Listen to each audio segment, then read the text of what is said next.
A few years ago I made a video about how G-Shock was the last best hope against the ever-growing smartwatch evil empire.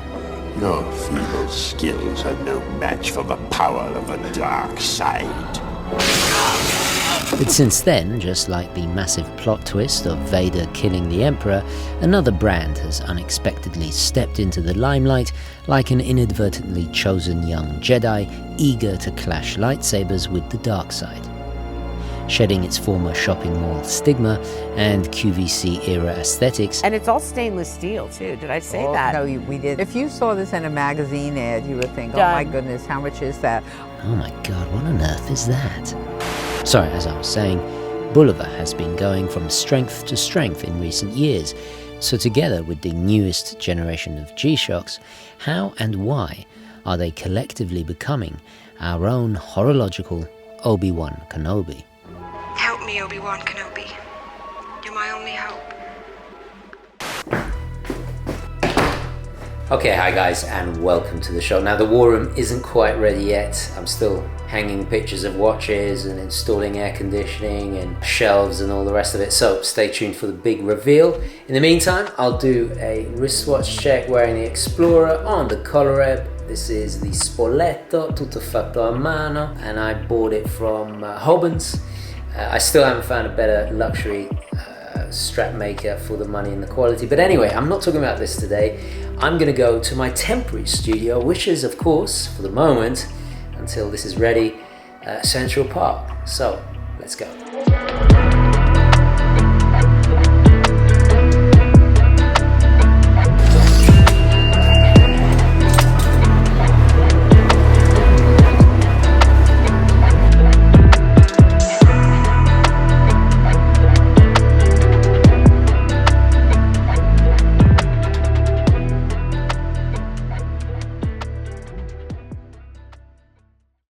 Sorry about the sound, there's like summer stages behind me, there's buskers and all kinds of stuff going on, but you know, this is New York, what can you do? Hopefully the new war room will be finished soon. But yeah, anyway, so this is a new trio for 2024, Super Seville, it's reissue, and I'm also going to talk about G-Shock as well, because I think there's a lot we can learn, kind of glimpse into the future, if you will, from these watches.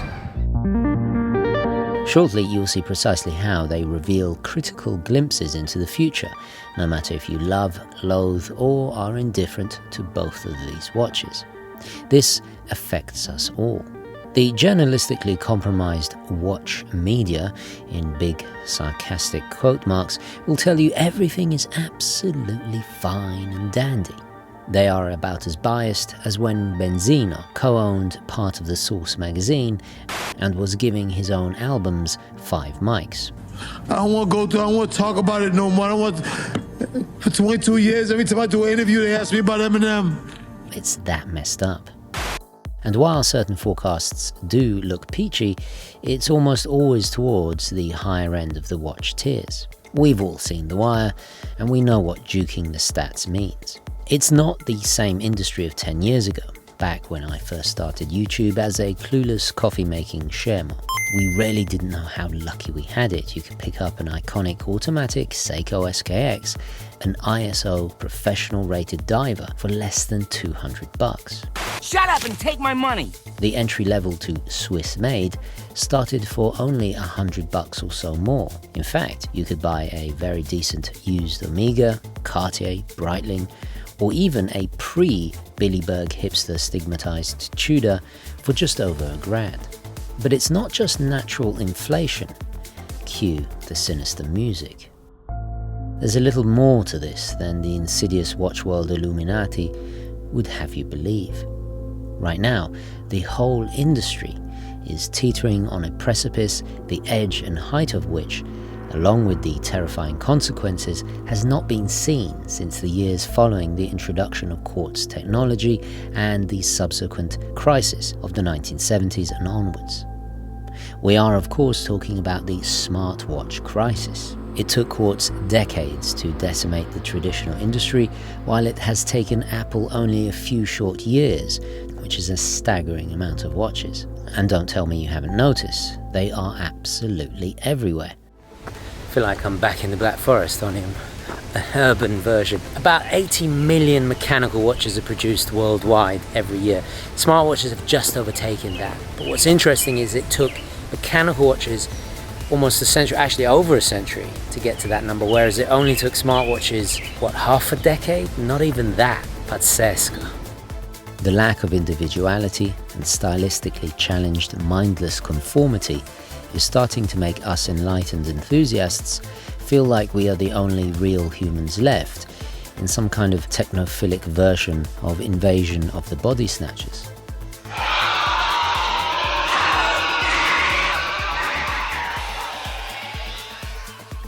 So this is the GBD200-1, an astonishingly great value $150 alternative to a smartwatch's workout tracking capabilities. Far tougher, it will not be obsolete in a few short years. Never need OS updates, works offline totally fine, especially if you want to be some Jack Bauer in hiding type, and with a conventional battery that you only have to replace every few years, never requires recharging at night. Oh, and I must mention, it has one of the best negative displays I've ever seen. However, it does have several big flaws. Okay, so this is where the Bulova comes in. Now, don't let its retrolicious style and integrated bracelet that is very on trend fool you. There's a lot going on. Well, there's a lot more going on here than meets the eye. The Sevilles draw inspiration from a collection that started in the 1970s and then evolved as alternatives to vastly more expensive popular icons of that era. Mostly Rolex Day-Dates, Date-Justs, Gerald Genter-inspired Brutalist-styled sports watches, and then finally squarish Piaget Polo-esque or Cartier Santos bracelet-based offerings in the 1980s. Homages to watches before homage watches and those who get their knickers in a twist about them even existed. Bulova during this time was hurting too, like most of the industry, struggling to grasp at any successful straw in order to get a certified hit and hopefully ride out the quartz crisis storm.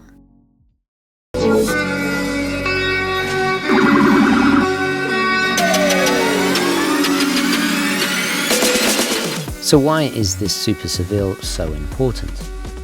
Well, in the same way the PRX put Tissot back on the map and returned them into the prestigious number 10 spot of the top best-selling Swiss heritage watch brands last year, Bulova hoped to strengthen their mass appeal too. But unlike Tissot, Bulova truly have their own in-house movements powering the watch. Sure, the infamous Powermatic with plastic components controversy might be in group, so to speak. The rotor here, high-tech escapement. The bit you don't see, the high-quality escapement, is cheapo plastic crap. But it pales in comparison to the super high precision of the revolutionary Precisionist. An 8-jewel quartz mechanism vibrating at a staggering 262 kHz, accurate to only a few seconds a year. But best of all, this high-speed frequency results in a Seiko spring drive-like smooth sweep, giving you the impression of a more soulful mechanical watch, while with an accuracy greater than most high-end quartz calibers. It has increased resistance to shock, magnetism, temperature changes, but also helps to keep the watch more towards a dress watch style slenderness, the grab-and-go ease of which will convert to the most ardent non-watch believer, and unlike the smartwatch, it can last lifetimes. Bulova often get dismissed as just a shopping mall watch brand, but there's a flip side there too. That international infrastructure being there if one needs repairing or servicing. Something to consider as things get worse before they get better at the entry level first. And why is that? Managed to find a quiet little corner. So many brands have pivoted towards going more upscale as a response to this. Very simple reason, higher profit margin. And this was actually the same response during the quartz crisis, only painfully too slow for a lot of brands that obviously went defunct. Either they didn't adapt or they weren't competitive enough and they didn't have something special to offer. Designer Gerald Gentry created the luxury stainless steel sports watch with the 1972 release of the AP Royal Oak, a luxury watch that was meant for the everyday. One of the few proper comparisons would be how the iPhone changed the market of smartphones and mobile technology almost overnight. It's been confirmed that a new virus that has killed 3 people and has been spreading across China can be passed from person to person, not just from animals. China? It's miles away. Who gives a f***? The outbreak centres on the city of Wuhan. Never heard of it. The apocalyptic feel-good shopping sprees of the COVID era, fueled by a mix of last days on Earth subconscious thinking and market hype, are certainly over. In the past, I used the Titanic sinking as a metaphor, the luxury brands represented by those passengers privileged by class, nepotism, and wealth, able to survive by getting access to the lifeboats first, leaving the rest, aka the affordable watch brands, to go skinny dipping into the darkness of eternal sleep. Don't let go, Jack. With most businesses, there's constant pressure to meet quarterly targets, especially to please the higher-ups, and thus often at the cost of long-term strategic thinking. Maybe this is the biggest advantage of the more nimble, smaller independent brands that are often run by the same person who designed the watch. Therefore, translating all that extra paternal love directly into their creations with less hoops of corporate structure to jump through. This explains why microbrands are often leaders in trend setting and reacting to them, or just creating more refreshingly cool stuff. But what happens in 10 years from now if all the traditional watch brands go luxury only? The affordable gateway watches that got most people into the hobby, or the lower end of brands that offer a variety of price points, will both cease to exist, resulting in future generations not catching the watch collecting bug like most of us did, and never truly getting into the hobby. Very few people go from no watch straight to luxury. I'm buying my son a Rolex. How much is this? $34,000.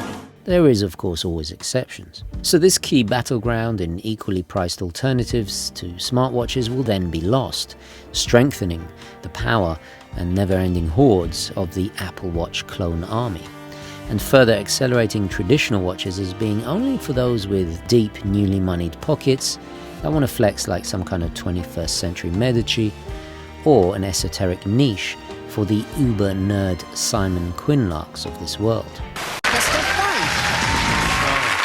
Hello. If you have seen me before, then I will need no introduction, as you will recognize my face. If, however, this is the first time you have seen me, then I must tell you now that my name is Simon Quinlan, and the thing that I will be telling you about is a hobby you might like to try. Again, here, Bulova have the upper hand. Unlike the microbrands, they have a near endless treasure trove of archives and achievements to pull from, but also they tend to be listening to their own die-hard collectors and fan base, reacting to current styles desired by enthusiasts more effectively than other brands, while also building on its own tech. And now you start to see the endless possibilities at this vitally crucial price point.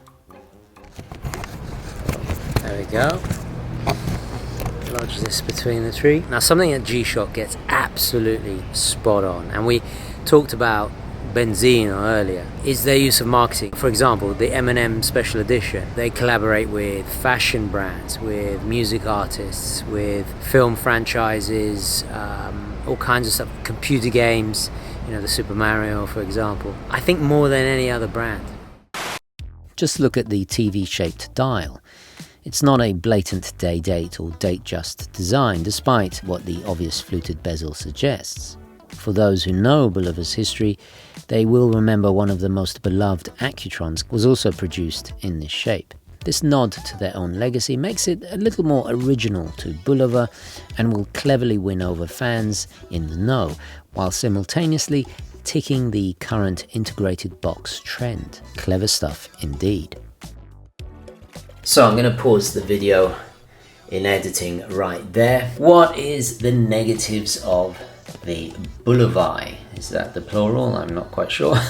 Now we'll address the G-Shock in just a moment. First of all, it's only 30 meters water resistance, which is really weak. Secondly, the links are pinned and the clasp is just a standard butterfly. I much prefer how they did it on my own. This is the Nevada Grenchen F77 meteorite dial. They aced it with the clasp there, all those micro adjustments.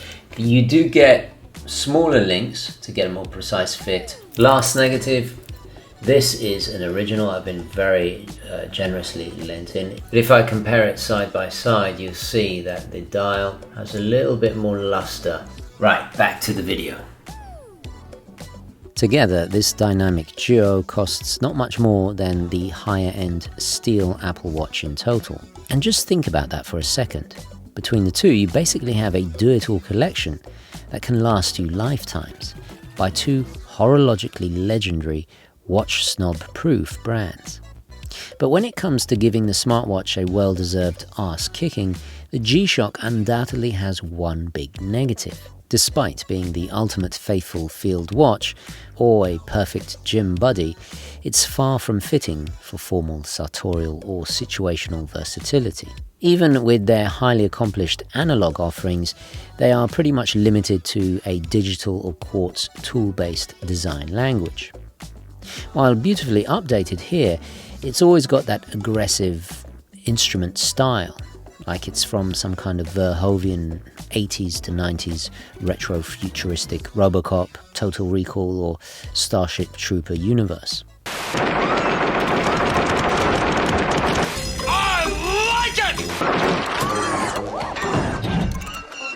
Whereas with Bulova, the recent Mill ships, Devil Diver, Lunar Pilot, and now the Super Seville all demonstrate they have a near limitless back catalogue of past glories to reissue. Therefore, they can react to current trends more genuinely than others, like this 70s Gentry-style hype train we seem to be currently riding with no final destination in sight. Then combined with Citizen's Miyota mechanical mastery or their own proprietary precisionist tech, it leaves only a handful of equally heritage-rich brands at this price point to compete with. Seiko's big chip on their shoulder, seeded in the isolationist pre-war period and then being exiled from Swiss chronometry trials in the 1960s, for basically beating them at their own game, means they will continue to go ever more upscale, like a samurai hell-bent on reclaiming lost honor, thus increasingly leaving only the 5KX in a kind of rearguard action. Hamilton and Tissot are perhaps the only true competitors left, speaking of which there is light at the end of the tunnel. The Moonswatch approach in making Happy Meal disposable versions of the most iconic watches of all time proves there still is a healthy, queue-around-the-block appetite for non-smart watches. And some luxury brands are smarter than others in knowing they have to capture the imaginations of future generations with affordable options. The best example being the recent reintroduction of Tag Heuer's Formula 1. I think I'm going to leave it here with the beautiful reservoir in the background. At best, I think smartwatches are an additional genre. At worst, they take future generations away. What do you guys think? Anyway, don't forget to like the video. I'll catch you in the next one. Thank you for watching. Onwards and upwards. Ciao.